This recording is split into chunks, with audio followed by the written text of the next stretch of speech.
Tous. Salut à tous. Nous nous retrouvons pour la suite de nos émissions. Aujourd'hui, j'ai choisi pour vous d'explorer ensemble, à travers l'œil d'un éminent théologien, un éminent pasteur. Son nom retentit aux confins du monde, mais c'est tout simplement pour vous relater de la compréhension de Dieu, la compréhension de Dieu chez nos ancêtres, lui qui les a côtoyés. Et aujourd'hui, la place que j'ai choisie ou qu'il avait choisie pour pouvoir relater cette histoire se trouve bien sûr en Afrique australe, qui est appelée aujourd'hui Afrique du Sud. Ceux qui connaissent bien l'Afrique du Sud comprendront directement quand je vais citer les mots Transvaal. Et avant de faire mon commentaire à moi, je préfère comme d'habitude vous lire ce que lui-même nous a laissé. Puisque je vous ai dit qu'il y a des gens, quand ils sont passés chez nous, ils prenaient note de tout. Ils consignaient pratiquement tout. Et ils appelaient ça un journal de l'exploration. Vous avez deviné, je vous remets également aujourd'hui à la disposition de David Livingstone. Pasteur, docteur David Livingstone, que tout le monde a eu à étudier à l'école. Je partage avec vous ce qu'il nous a légué et je m'en vais vous le lire rapidement. Nous voici avec Livingstone au Cap, que tout le monde connaît, puisqu'au Congo surtout, l'Afrique du Sud est sur toutes les bouches, ou dans toutes les bouches bien sûr, avec l'intention de faire une expédition à l'intérieur. Il rencontre d'abord nos compatriotes de Transvaal, les Boers, dont il vante l'intelligence, la sobriété et l'hospitalité. Il constate cette curieuse particularité que les endroits parcourus ont tous des noms qui indiquent l'existence antérieure d'espèces d'animaux, que les endroits parcourus, ont tous, je relis, il constate cette curieuse particularité que les endroits parcourus ont tous de noms qui indiquent l'existence antérieure d'espèces d'animaux disparus depuis. Ensuite, il se rend dans la vallée de Mabotsa, dans le but de convertir les indigènes au protestantisme. Il ne réussit guère qu'à délivrer la vallée des lions qui l'infestaient. Ici, je préfère attirer votre attention sur la résistance de nos ancêtres à accepter les mentalités qui viennent d'ailleurs. Je vous relis la phrase. Il ne réussit guère qu'à délivrer la vallée des lions qui l'infestaient. Et pourtant, il s'était proposé dans la vallée de Mabotsa, dans le but de convertir les indigènes au protestantisme, puisque lui-même était protestant. C'est alors qu'il s'établit sur le Kolo Mbeng. Il était devenu habile à forger le fer et à bâtir de maisons. Un canal fut creusé, une maison d'école élevée, un établissement de missionnaires installé, conformément au centre de l'Afrique avec l'aide de sa femme. la fille d'un autre missionnaire, le révérend Méphias, laquelle faisait des vêtements, le savon et la chandelle. Il plut pendant la seconde et troisième année. Et la quatrième année ne fut plus favorable. Donc la quatrième année, il n'y a pas eu de pluie. Ici, je signalerai encore, c'est celui qui a repris les notes de Livingstone qui parle. Ici, je signalerai encore un trait d'ironie qui me plaît beaucoup dans le caractère de Livingstone. Le texte est entre guillemets. Comme les indigènes supposaient, dit-il, qu'il devait y avoir une relation quelconque entre l'annonce de la parole divine dans leur village et ces années désastreuses, donc les années où il n'y a pas eu de pluie, il regardait la cloche de l'église d'un assez mauvais œil. Mais le respect dû à Livingstone et la bienveillance qu'il nous témoignait ne se démentirent pas un instant. Je n'ai jamais eu, du moins que je sache, un seul ennemi dans la tribu. L'unique reproche qu'on m'y ait adressé sortit de la bouche d'un homme influent, plein de sens, qui était l'oncle de Séchéli. L'unique reproche qu'on m'y adressé sortit de la bouche d'un homme influent, plein de sens, qui était l'oncle de Séchéli. L'homme influent dit ceci: nous vous aimons autant que si vous étiez l'un de nôtres. Donc, comme si vous étiez africain comme nous. Comme si vous étiez l'un de nôtres, mais dit-il, vous êtes le seul homme blanc avec lequel nous puissions devenir familiers. Mais nous voudrions vous voir abandonner ces prédications et ces prières continuelles. Nous ne pouvons pas nous habituer à cela. Vous le voyez vous-même. Il nous est impossible d'obtenir de la pluie, tandis que les tribus qui ne prient jamais en ont abondamment. Ici, rappelez-vous que ceux qui ont entendu ou m'ont entendu dans mes émissions, j'ai dit que les Occidents, puisque j'y suis maintenant plus de 20 ans, la religion et la chrétienté, c'est le nom qu'ils utilisent, comme Wemba a chanté, Elongia Jésus, comme autant pour pouvoir escroquer les gens et consorts. C'est presque pareil, c'est ce qui est dit dans cette phrase ici. Mais ici, c'est au 18e, deuxième moitié disons, je crois, première moitié du 19e siècle. Vous êtes le seul homme blanc avec lequel nous puissions devenir familiers, mais nous voudrions vous voir abandonner ces prédications et ces prières continuelles. Nous ne pouvons pas nous habituer à cela. Vous le voyez vous-même. Il nous est impossible d'obtenir de la pluie, tandis que les tribus qui ne prient jamais en ont abondamment.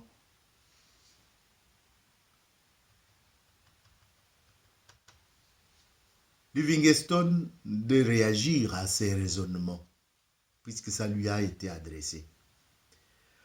Il dit ceci: le fait était vrai. Nous voyons souvent pleuvoir sur des collines situées à 15 km de Colombin. Et nous n'avions pas une goutte d'eau. Je crains, s'il en était innocent, d'avoir plus d'une fois maudit le prince qui dirige l'atmosphère. Je crois que vous avez compris à qui il pense quand il parle de ça. Je crains, s'il en était innocent. Donc, le prince de ce monde ici, qui dirige l'atmosphère, était-il innocent? Il a déjà dit, le fait est vrai. Que dites-vous de cette dernière phrase et aussi de ces braves sauvages si logiques en leur naïve superstition? Vous avez entendu vous-même. Je vais vous dire qu'au contact avec les Occidentaux, au contact avec l'homme blanc, nous avons été presque soumis à une pression terrible. Et le fait seront démontrés dans d'autres éléments que je vous apporterai sur la destruction de clans, puisque on a attribué tous les mots à ce qu'on peut appeler clan, composé de lignées et de stirpes. Vous comprendrez que cette pression était tellement grave que j'ai des textes qui témoignent, par exemple pour la population qui est à l'est de notre pays, des textes où on dit clairement que les régions qui sont déjà habitées par les musulmans, ça ne sert à rien de s'adresser aux adultes pour les convaincre. Il faudra qu'on concentre les énergies sur les petits enfants. Surtout, ils ont trouvé la manne, puisqu'ils ont commencé à racheter que de petits enfants chez les esclavagistes. Et c'était de la manne pour eux. Ainsi, ils pouvaient concentrer ces enfants dans ce qu'ils ont appelé des internats. Puisque d'abord, il y avait un avantage, ces enfants, il n'y avait personne qui pouvait venir le réclamer. Et ensuite, ils recevaient l'éducation tout simplement occidentale. Il n'y avait personne qui pouvait venir perpétuer. D'ailleurs, les enfants étaient mélangés. Et beaucoup, on ne savait même pas où est-ce que les esclavagistes les avaient attrapés. Puisque, rappelez-vous qu'un monsieur comme Tipo Tipo, je vous dirai un mot sur lui, il avait déjà décentralisé des stations relais, de telle manière que le petit main qui attrapait des esclaves, même lui-même, Tipo Tipo, ne pouvait pas identifier où est-ce qu'on a amené, où est-ce qu'on a pris celui-ci au consort. C'était devenu difficile. Et c'est la même chose pour les missionnaires, pour les explorateurs qui les ont côtoyés, puisque les explorateurs ont collaboré avec les esclavagistes, puisque c'est eux qui connaissaient les pistes pour atteindre tel ou tel autre endroit. En fait, nous pouvons dire qu'ils étaient devenus aussi esclavagistes, puisque sans leur aide, beaucoup ne pouvaient jamais réussir leur mission. C'est comme ça que beaucoup ont signé même des pactes de collaboration avec Tipo Tipo. Le cas d'Émile Trivier, que je vous ai parlé autrefois. Il est venu ici en Europe. Quand tu lis les livres de Bonting, ils te disent que quand il est revenu, c'était pour vanter terriblement. Et lui était même pour qu'on puisse laisser les esclavagistes continuer leur travail. Et j'ai lu ces passages-là dans son livre. Mais je suis en train de vous dire,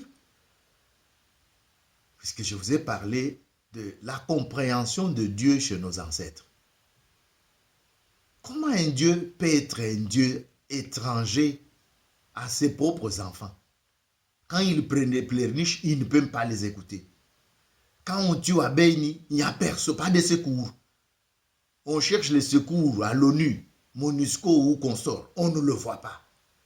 Mais lui, Dieu là, il dort, il est éveillé. Il y en a qui vont donner des explications dans un sens tout comme dans un autre. Mais ce n'est pas un problème de polémique. Mais c'est un problème de partage de ce que le Livingstone lui-même relève ici.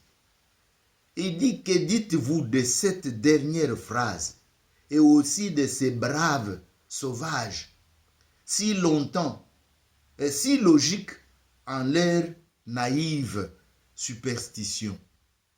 Oui, ça c'est selon lui.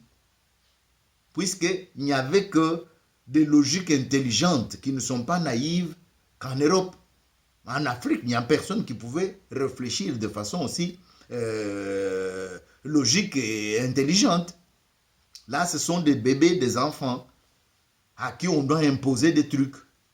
Et aujourd'hui, nous sommes où? Où est-ce que nous en sommes aujourd'hui? Un siècle après. Un siècle après, ou plus d'un siècle.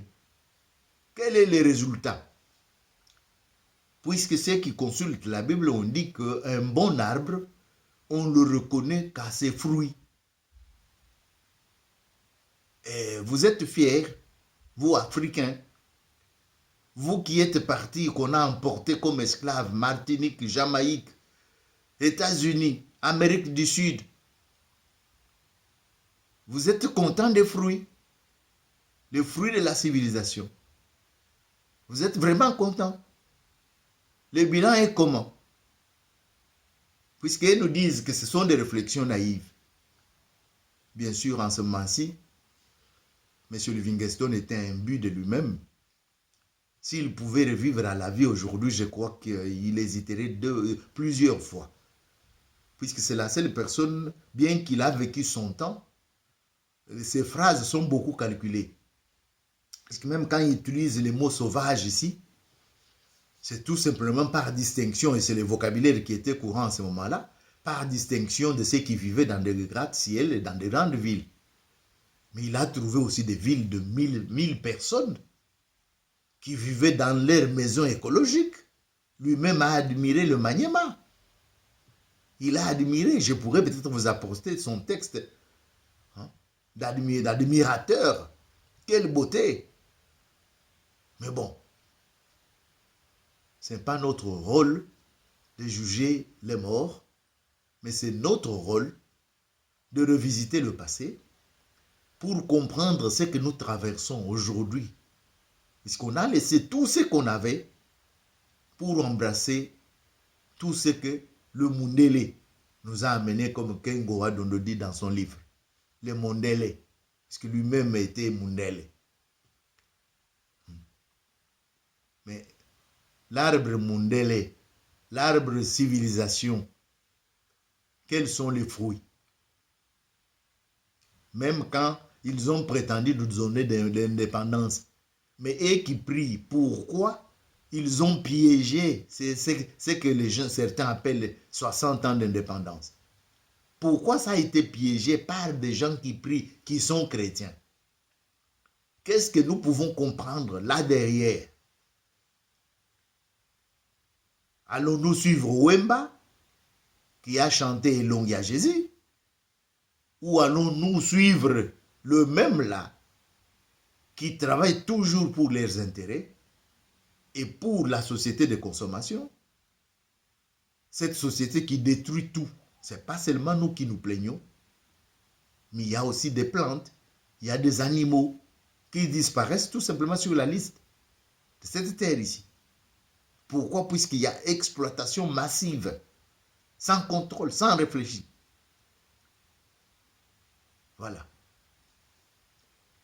On vient de partager les témoignages de Livingstone, qui a rencontré ce qu'ils ont appelé en ce moment-là les indigènes de Mabotia en Afrique du Sud. Et il lui-même témoigne de cette réflexion logique.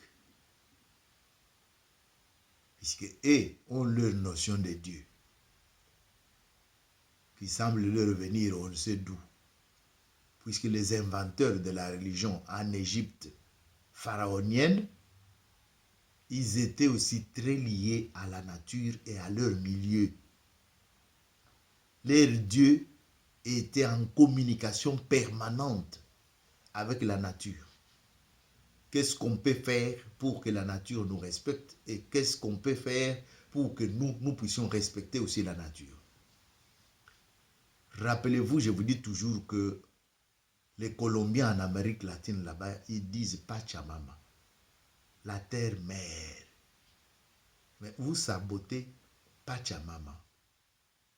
Où iriez-vous vivre? Voilà la question que je peux vous poser. Et je vous dis merci beaucoup de m'avoir accordé votre attention. Rendez-vous et prie pour nos prochaines émissions. Ciao.